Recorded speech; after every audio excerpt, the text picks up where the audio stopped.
So firstly, then the call to self-reliance. It's encapsulated perfectly in the movie The Martian and in that line by Matt Damon.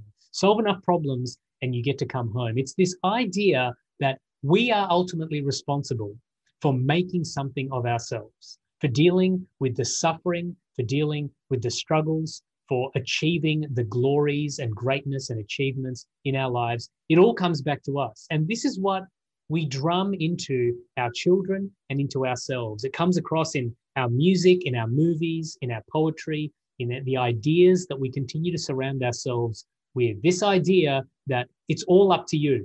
You've just got to apply yourself. Frank Sinatra's song, right? I did it my way.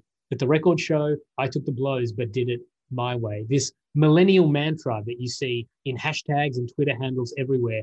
You do you, your best self. And we have built a multi-billion-dollar industry on the idea of self-reliance and self-help. In fact, the self-help and self-reliance industry is worth around 12 billion US dollars a year. This is an entire industry devoted to convincing people that the key to success, the key to fulfillment, the key to flourishing, all rests inside them. And that it's all about lifting ourselves up, improving ourselves, developing ourselves so we can get that fulfillment and that flourishing that we want. The problem is, of course, it doesn't work as well as we would like it to work. It doesn't fit. And there's an author by the name of Anne Helen Peterson. She's a New York Times columnist and has written a number of very insightful essays and columns on this issue. The most famous one she wrote last year, towards the beginning of lockdown, called Millennial Burnout, and it went completely viral.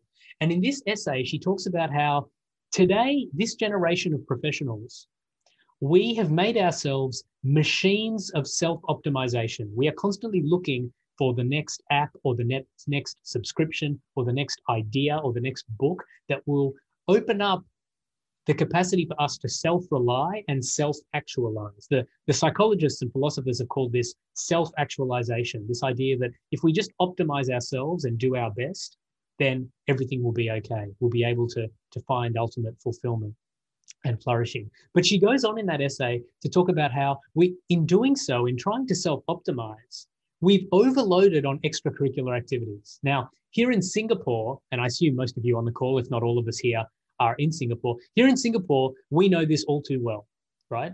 The overloading of extracurricular activities. Now, either you as children or you as parents right now were pumped full of the idea of extracurricular activities right from the start. Everyone is getting tutored. Everyone is learning a musical instrument. Everyone is involved in self-optimizing and kid optimizing, family optimizing, just constantly throwing things at ourselves and at our families that will make us better. Now, I've been in Asia a long time. I was born here, but I actually spent most of my life in Australia, and it's no different there either.